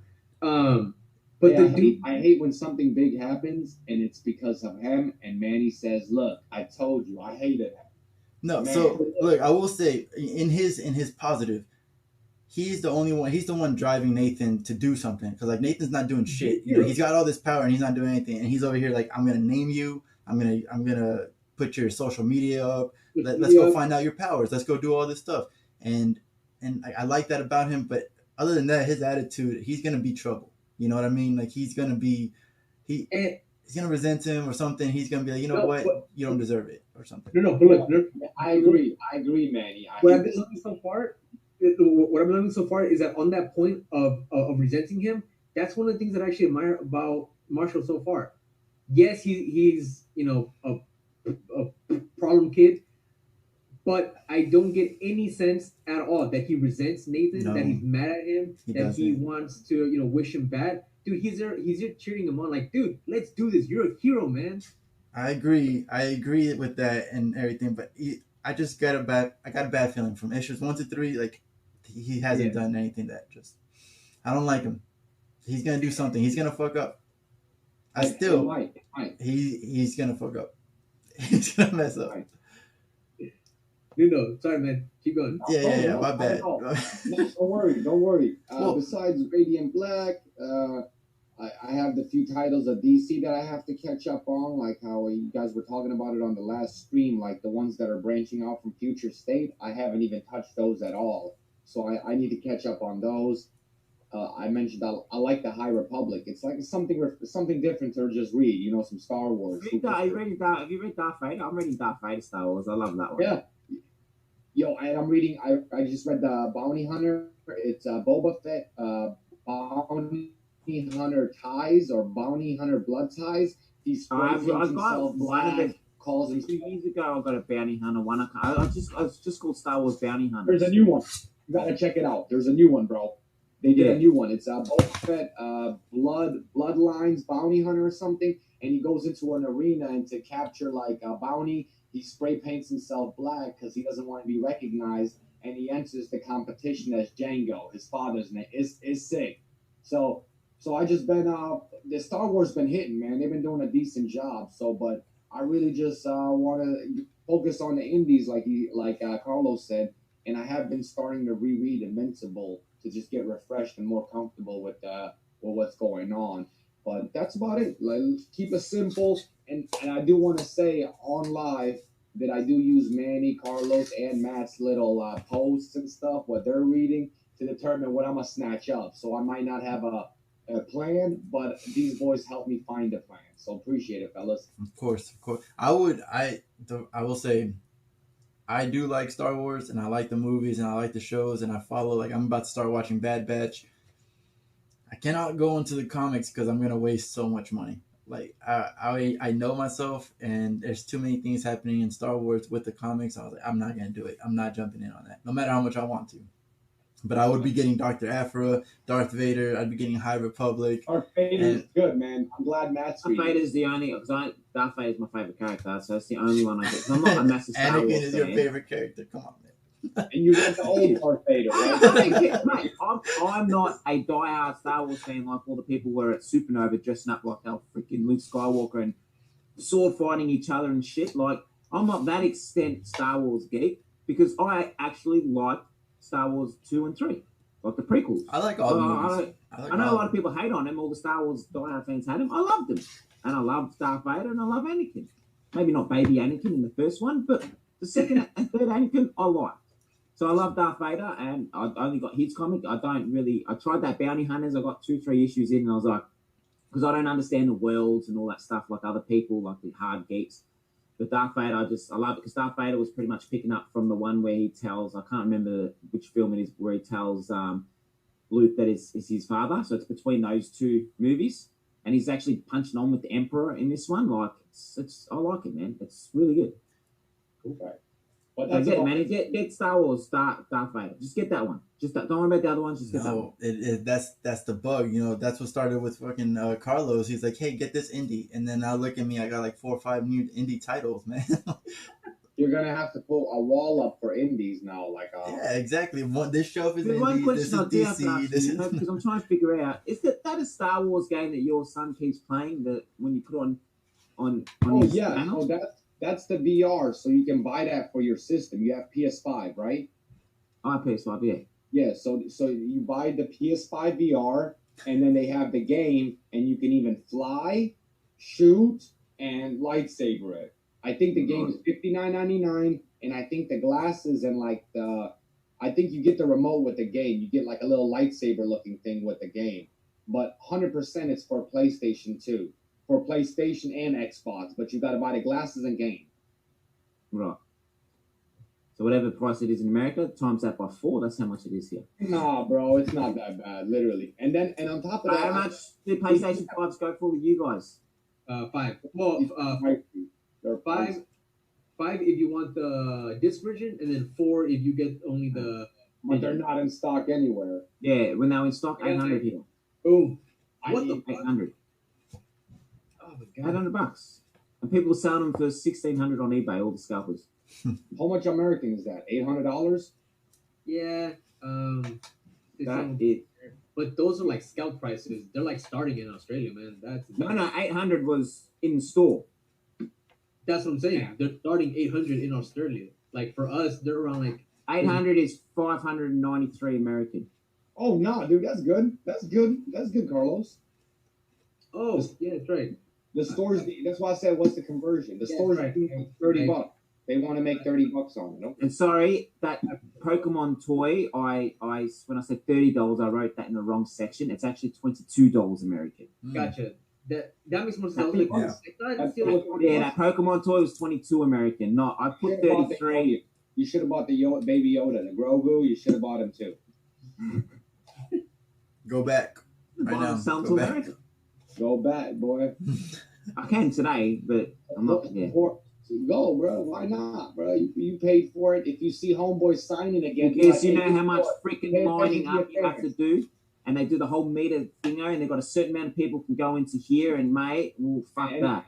is there any hot chicks doing that to Hey, you? With Just spread go their back arms? and punch Tom Taylor. Just Straight up. just give him a punch. Flick him. No, flick him one time in the There ear. was only one hot chick there, and that was my beautiful girlfriend. Of course, that's absolutely. right. Good job. Of course. Good job. When you punch Tom Taylor, make sure you yell out your warrior cry. 1 month later. Pow. That's it. Hey, I'm sending a message from Manny in Texas. Oh, fucking respond. Manny Oh, from Waco, man. Texas. Manny from Waco, Texas. But the cosplays were really good. I don't know about in America, but at our ones, they're always like anime. It was like 90% anime. Like the dress ups. There was just the odd Wonder Woman, Spider-Man. There was one guy that dressed up as Aquaman. I'm spewing I couldn't get a photo with him. Looked exactly like Jason Momoa. Like he had the Yeah. properest outfit and everything. It Probably was fucking him. amazing. Shit, it might have been Jason. That's what I'm Momoa. saying. Might have I been. swear I thought it was. But and then there was one guy that dressed up. I don't know if you guys watch the wrestling, but the Fiend, Way Bright, the Fiend. Oh, he looks sick, man. He had the little everything, man. I'm sorry, is But, it nah, different? it's all anime. Everyone like in Australia, anime is bigger than comics, like 10 times more bigger. Dude, anime and manga here in the US. I was about to it's say, I don't think it's bigger, man. It's big. not bigger than it's in the US, man. It's fucking overtaking the US. Mhm. All right, it's like that in the US as well. Anime and manga, it just kills. It's so bad. U.S. people making anime, so whatever you call anime made in U.S., I don't know what you call that yet, but I figured anime is like a Japanese. It's called Avatar: The Last Airbender. That's what that is. No, but Netflix is doing it too. You know, Netflix is doing it too. Those Netflix animes is like, I don't know, man. Castlevania? I don't want to go off on a hey, tangent. the best Netflix anime hands down is Meliodas and the Seven Deadly Sins. Is that Netflix? I tried watching That's that not one. Netflix, I tried though. watching that one. Damn, that's not Netflix, Manny. I don't think so. I think that's. Nah, it is. It is. 'Cause It's I watched on that one. Netflix. It's definitely on Netflix, but I don't And think they it's. maybe bought it, right? They maybe bought it, but Let me do some research. You guys Yeah. keep talking. that's my favorite Netflix. Like, But that Castlevania was saying, I hear really good and I hear no good. it's good. Yo, It's not bad. Castlevania, It's not bad. solid. Absolutely amazing. Because I was And- thinking about getting Justice League and RWBY doing a crossover. In yeah, right? They are, aren't they? yeah. So because my mate goes, because he loves anime and Magna as well, and he goes, don't. He goes, I would recommend you some books, but I'll introduce you to another world, and you'll go just as bad with your comics. You'll be buying freaking Magna out of everywhere, man. He goes, you won't stop buying. Hey, I wonder because they doing the Spawn. I was hearing like the comic book, not comic book, a cartoon, not the Spawn movie. Fuck that. They were rebooting the cartoon, right? Like everyone heard that. So Yeah. I'm wondering if that's gonna have any kind of like relation in Invincible because Spawn is in Invincible, and it's gonna be a cartoon if they do it. That'd be kind of cool. And the dragon, the Savage Dragon, is in Invincible. Right, is Spawn in the Invincible show? No, He's in the comic. He's Not yet. That's There was a crossover, like there Oh. might be a crossover in the second season. Like and Nico then was what's his saying. name? Savage Dragon. Dragon. I was in Patriot. it's a bunch of like Marvel kind of characters, man. I was like, what the hell? Yeah. Literally, when I was reading that issue, I was like, bruh, and it kind of fits, man. Like, why not? Because they got Hellboy pretty much in there too. Like, if you think about it, it's voiced by the same dude. Is it Tom Clancy? Who's voicing the hell dude in Invincible? Tom Clancy, he died many years ago, mate. He talked about the Yeah, writer. no, I know. You know what I'm talking about. Yeah. You know, damn. Fuck, what's his name? Hold on. Fuck. I know him too, dude. Damn, dog. What's his name, bruh? I think he does voice him. I can't believe that you're, but dude, it's not. I said he's going to voice Batman for the new Batman animated series. It's not Tom Clancy, but his name is Clancy. I just can't remember his last name. He's a Mandalorian too. John Clancy. Clancy Brown. Clancy Brown. You see, I said that with such confidence. John Clancy, obviously. Shit, I watch all his shit. Yeah. Clancy Brown, yeah. I want to killer.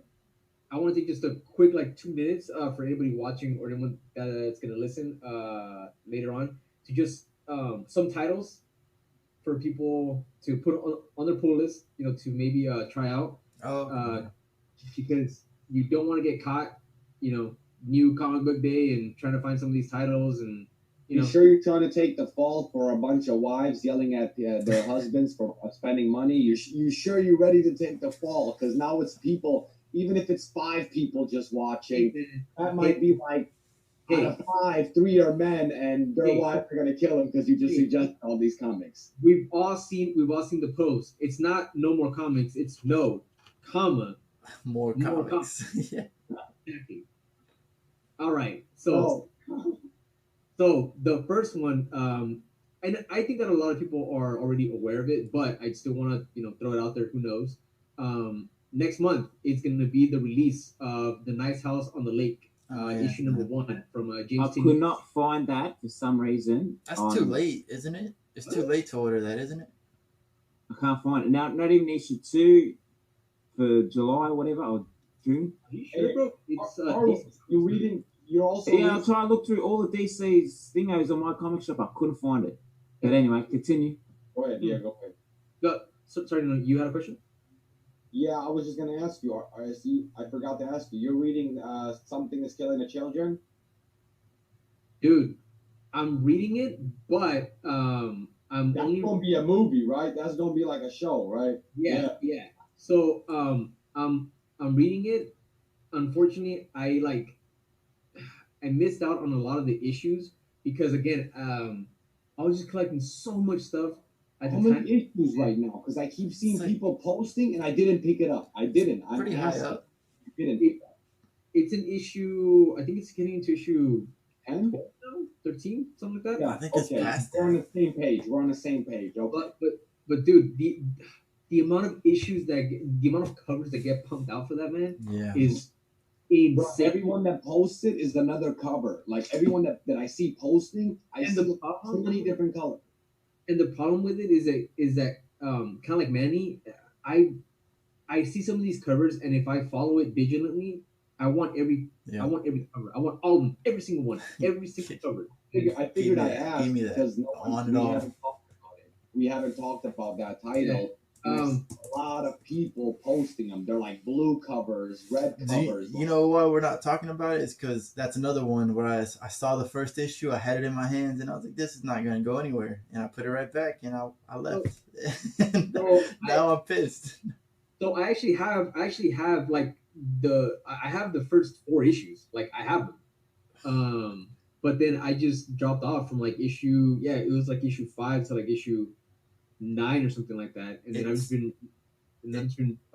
reading it from people that let me read their issues and stuff like that. So the issue. Hey, let me bum a smoke. Let me bum a it's on issue 16. Or yes, so something crazy like that. Because me and you, Carlos, are on the same page. We're like issue 10ish. I see 11. Something like that. Damn, they're almost at 20. the last issue that I was able to get my hands on was issue 8, so I'm like super behind on that. But it's something that I do want to eventually start picking up the trades and catch up Yeah, on. I just seen everybody posting, and I had to ask, literally. Yeah, I thought it was only gonna be a 5-issue miniseries. it was supposed to be a miniseries, but dude, I mean, we all saw what happened. And that's why you have 4 issues, Carlos. It makes sense. Yeah, You thought and a series, buy them all, and you already have it now. the same thing happened, Manny, with Once in Future. Once in Future was supposed to be like Yeah. 5 issues. That's it. I need Once in Future to blow up, man, because that's a great Dude. comic. That's a great read too. And you know what? I miss talking about that. That's one thing that I'm excited. It's just that I enjoy so much stuff. But yeah, so much. Once in Future, amazing. But yeah, The Nice House on the Lake coming out next month from James Tinian, Alvaro Martinez Bueno, and Jordi Belair.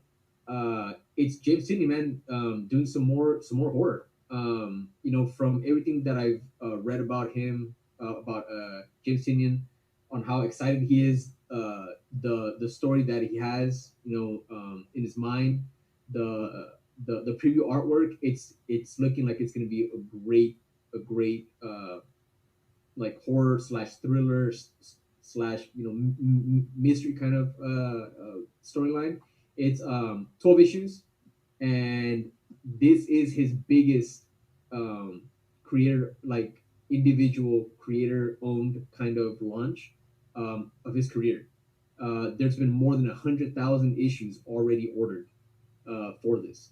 So just because it has a big print run doesn't mean that you're gonna necessarily have an easy time finding issue number 1. So just be safe. If you want to try it out, go. It's gonna flop.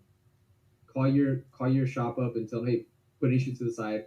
Again, I'm giving 2 thumbs up for this one. Just go online, look up The Nice House on the Lake, read the synopsis. It basically has to do with a big group of friends taking a trip to a nice house by a lake, and then some mysterious stuff starts happening. That title sounds like a 2000s era, like circa 2000s rom-com. It does. Like, who's going to pop up? Ashton Kutcher in the back or something? Woods, man. Cabin in the Woods, right? Question, because we're talking Jennifer about Love Hewitt. horror stuff. Yeah. And in every horror film, someone dies first. Out of the 1 month later, who would die first in a horror film? Oh, dude, for sure it'd be Nick. And this is why. Because Nick would turn around to try and argue with the killer about something. I was gonna say I don't know who would die first, but Nuno's surviving. We all heard his villain story. I was about to say I think I might go first. I might overthink it. Like I reckon Nuno would be the first one to be the zombie, mate. Nuno would die. Hold up, man. Look, I got some nice slabs here for you to buy, mate. I got some nice toys, mate. Well, you don't want to be biting me, You mate. heard Nuno preparing. You heard Nuno preparing for his villains and his whatever for Dream Justice League villain and all that. I'm not messing with Nuno at all. I got my sword here too. It's invisible. It's like a Harry Potter sword, baby. Look at this. Yeah, so The Nice House on the Lake. And then for next month as well, I think, Matt, you mentioned it. Good Luck. Good Luck number 1. Yeah, from Boom Studios. Check that out. The premise is, what if luck was something that people were just born with, and it was used, and it's being used as a type of currency, as a type of status in the world. But there are those that are born unlucky, those that are not born with, and with just that sounds like a M. Night Shyamalan universe. To like me, it reminds me of the movie In Time with Justin Timberlake, where I love that movie. Yo, that's killer. Yo, he's trading in his time for coffee and stuff. Yo, that's kind of what it reminds me of. Yeah, and the premise that's where it runs up like a million years on his thing, right? Yeah. And the premise of this is, well, what if the fate of the world hanged in the balance on a group of unlucky teenagers, right? Yeah. So it's shaping up to be a really fun storyline. So yeah, give your shop a call. Check it out online. There's already a couple previews with art up. The writer is Matthew Ehrman, and the artist is Stefano Simeone, and it's looking really cool, man. Yeah. So that's another one. Um, Also, we already mentioned Eve. Eve number one already came out, but if you can still find issue number one, honestly, get it. And issue number two is coming out next month. The reason why I'm mentioning this book is because there's a beautiful B cover by Dan Mora. And I feel that this cover is going to be nearly impossible to find once it releases. Manny, can you give me a quick screen share if you don't mind? Yeah. Okay. Oh, shit. Go ahead. Cool. Just I'm gonna pull it up so people can see. Yeah, like just look at this beautiful cover, guys. I mean, cover. Dan Mora could do no wrong. It looked like a bunch of ape sapien from like Hellboy, like those kinds of creatures. Like They look like okay, what's that command? The nah, they don't look like the trenches. the trenches. Yeah. Trench? Yeah, dude. They look more like the Hellboy guy, the blue guy. They look like the trench. Shut up, Stop taking my spotlight. Yeah, guys, just Listen, we can do this the nice way, Matt, or we can do this the American way. I just mute you. I just mute you and ignore you, okay? Okay, tough boy. Got the ocean saving you. yeah, guys. Got the Just wanted ocean. to show. Only way to roll, baby. Ocean. I like the teddy bear. I just love the teddy bear. Wexler is cool, man. Nah, he's creepy, man. That's a weird teddy bear. Nah, he's cool. So yeah, there's I don't know why it got like west and east feels, or like it's weird. It kind of got like that. Is it Image Comics? Boom Studios. yeah, and Boom is just like killing it, man. Yeah. Boom is just killing Yeah, I wonder who drew the cover. Let me see the artist. That's Dan Mora. it. Dan Mora. Sorry, I don't know what's going on with Has he worked on East and West? I don't think so. Dan That's Mora what they is cover Ario and Nadito, and then variant cover Merca and Dolpha. Really, really like different cover, Yeah, I don't think it's updated on this website. Because that's definitely Dan Mora. 100%. It is. There were some issues with how it was solicited, but it is Dan Mora, and they should have fixed it already. So the B cover, because I'm trying to order it and it says B cover Andolfo. Andolfo, yeah. So they mistakenly listed it as Merca Andolfo. She did the B cover for the first issue, but it should be updated now. I just looked it up and it still says Andolfo, so I'm like kind of scared to order it and it be a different cover, honestly. Call them up. That's weird. Well, you know what though? On the official previews for Boom, they have it listed as Dan Mora because it is Dan Mora. So I'm gonna order it then. I'm trusting you. Yeah. I'm doing it live right now as we speak. Special order has been placed. If I get a different cover, everybody knows it. He owes me 3 comics. I do, and I stand by that.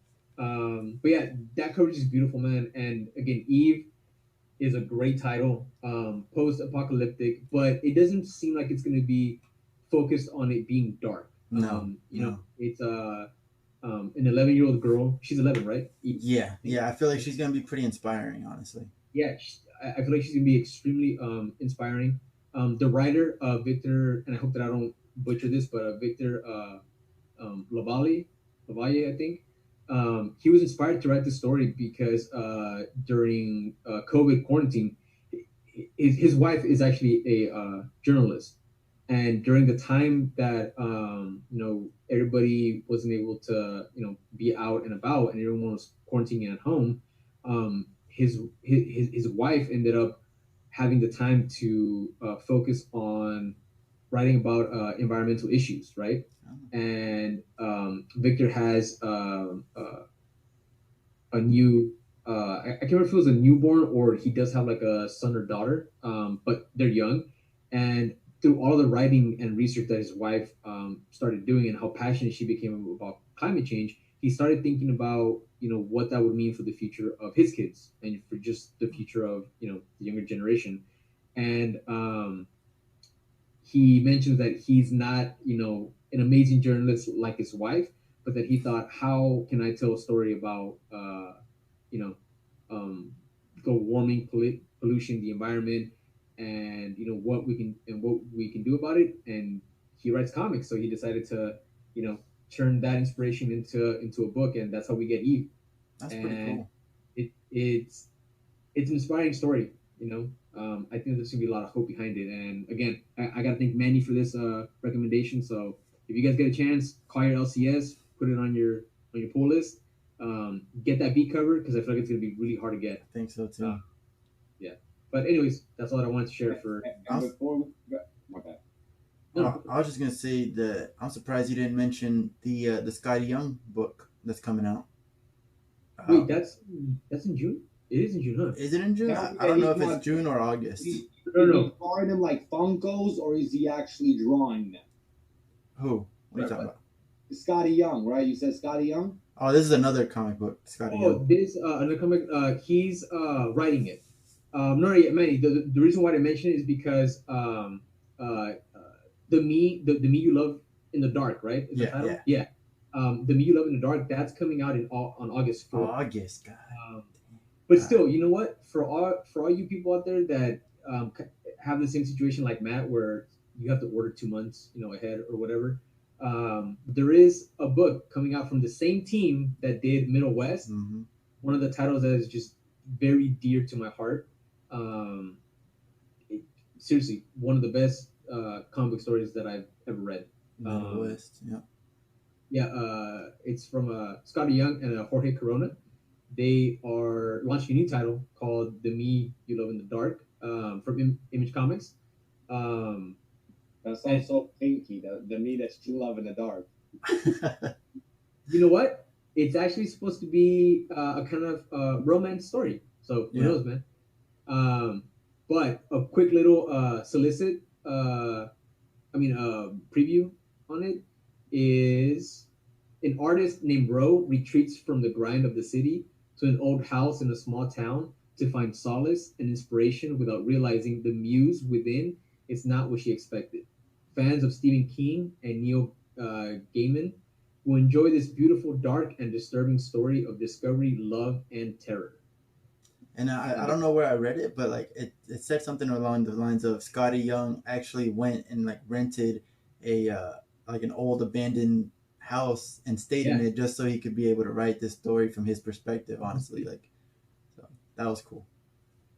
But yeah, for everybody out there, August coming out, The Me You Love in the Dark, and again, the artwork is looking phenomenal. Yep. So, yep. That's what I got, guys. For, no, you wanted to say something? Yeah, no, go for it. Yeah, I was just gonna say before we wrap it up. Yeah. I want to say everyone got to check out Army of the Dead. Super dope. Super dope. Halfway through it. Listen. We connected to the Dawn of the Dead, even though they're saying it's not connected. But we know he made those mistakes with Justice League, so it will be connected because it's smart to just connect them. So now we're looking at Dead Rising game, basically. We have the mall, we have Las Vegas, and we're about to get Mexico, which is Dead Rising, like the Island of Dead. You know what I mean? So that's what I'm gonna watch actually.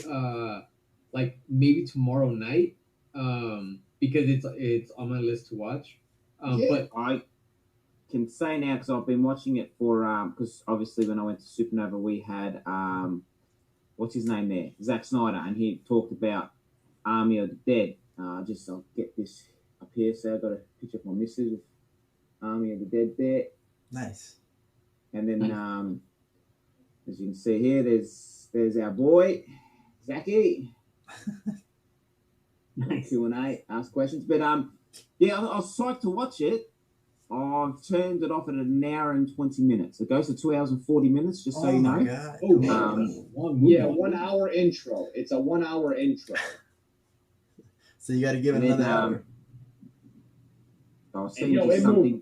It's like 3 hours, but it moves quick. So it's Nah, see, to me, it felt like it was dragging, so I've turned it off. Mind you, this is what Netflix come out and wrote on Twitter. It says, "Hope you all love Army of the Dead. Oh, and before you ask, this is the Snyder Cut." So Netflix took a nice little shot at Warner Brothers. Nice, nice. But it's like I was psyched to watch it because the guys were talking at the show about it, was hyping it up and that.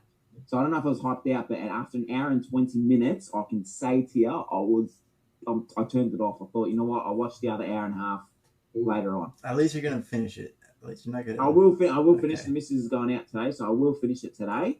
But yeah, I can just say this because I've got all the video footage here. If you want to hear it, And I he begged Batista to be in this show, in this movie. Batista wanted nothing to do with it. He said, "No, I'm focusing on the bigger films. I don't want to be on a Netflix film." That's what he said to Zack Snyder. And Zack begged him to just read the script, and then Batista read the script and said, "You know what? This seems like it's going to be a good film," and he jumped on it. Okay. It's just, I don't know. I like Power, the show Power. So they had Omari Hardwick and his character. Yeah, he's really good. He Yo, knocked on his door about 100 times. Zack Snyder said to get here. Like he goes, when I want my actors, when I want people to play certain roles, I will kick their door down if I've got to get them into the movie. Because he was another one that was like, it's a long movie. Omari would have been stupid and his agent if he didn't take something different on, because he's always playing gangster. He's good. And stuff. But he killed that role with the chainsaw. In the first hour and 20 minutes, he's really he's good. I will say though, Matt, tell me. Oh yeah, you didn't see. Damn, I can't even. I'm only an hour and 20 in. It's a slow burn. It's a slow burn. I haven't seen it. It is typical. It's like, it reminds me of Batman v Superman. Now, look, all I'm going to say is Zack Snyder is a big fan of Christopher Nolan's work, of Tenet and stuff like that. To me, it showed in the movie. Okay. Yes, yeah. I don't know. So what I'm hearing is Batman's going to show up. I'm hearing that. No, he said to me,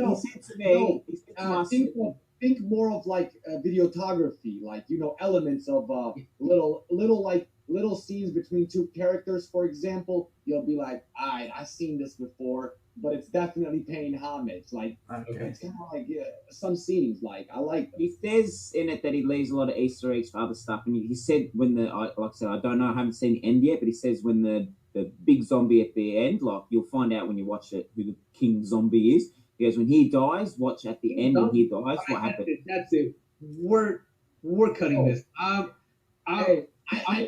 Look, there's a king zombie. That's it. Yeah, king and a queen.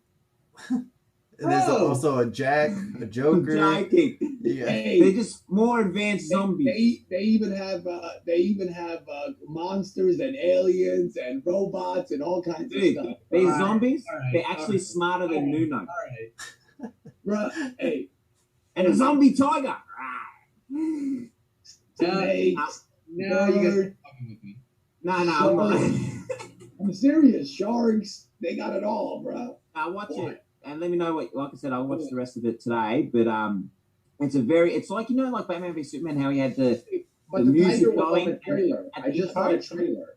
The tiger was on a trailer. He jumps on a rock and he roars. He doesn't watch trailers, remember? Yeah. Oh, you don't watch trailers. Okay. But it's like Batman v Superman, like has the music and the fucking intro goes for like fucking 20 minutes its own. It does. It does. For like 20 minutes. It's not a spoiler. The intro is the fall of Las Vegas, and that's what he's talking about, it being so long and the music. Like, am I watching Justice League or a damn zombie movie? Okay. Yeah. Goes for like 20 minutes the intro. Yeah. Like 20 minutes. There's no dialogue or like the first 5 minutes when just names and explosions. Names, and music. It goes forever, man. And you're like, he got his own little thing. He does his own little thing. Mind you, the zombie and the gore is really good, but the story's a little weak. But if you to wrap it up as a whole, is it a failure or a success? It's a failure. He getting more money for himself. That's all. Like, literally, all right. That's how they look at it. Did you do good or not? So he's definitely got more coming, I think. I'm gonna watch it. All right, I think that's it. That's the monthly wrap up, huh? Anything we left out? Any future things that we left out? Oh yeah, and I left out. Zack Snyder said if you could pick one country to live in, it'd be in Australia. I've got it on video. Not, But not. but he can choose one country to live in, and he's not there. You know what No I'm one's saying? stopping him. No one's stopping him. He actually said that he only Yo. hires Aussie actors and he prefers Australian actors over Yeah, American. listen to that. Boom! Listen I to got that on footage too. Boom! Yo, Matt, yo. like a 5-year-old best friend that's telling you that your crush don't like you and likes him. He's like, your crush don't like you. She likes me. Hey, Australia. Australia, baby. A-Town, baby. All right. Zack Snyder loves Australia. We'll end on that note. Thank you guys for watching. Appreciate it. Next time we're gonna be up is June 5th. We're gonna skip next week. And he's got it. I got an anniversary coming up. June 5th, we're also doing the giveaway. If you haven't signed up, sign up. Go to either 1 Month Later Club. Is it 1 Month Later Podcast? Yeah, 1 month later podcast. Yeah. It On has your Instagram. tag on it since it's your giveaway, but it's still posted on there, so they can find it on there or your page. Or at Manny Reach Comics, either one. Make sure you hashtag where's Nick, hashtag where's Carlo. If you do that, you get an Hashtag extra. We're accepting new members. You know what? I'm gonna say it right now. If you're watching, that if you do hashtag Where's Nick, Where's Carlo, you get an extra entry right there. So, anyways, that's it. That's coming up. Hell, I might even send you a comic book for free if you do hashtag Where's Carlo, because that's epic. But other than that, thank you for watching. Appreciate it. And I'll see you guys later. Thanks, everybody. Yeah, thanks, everyone.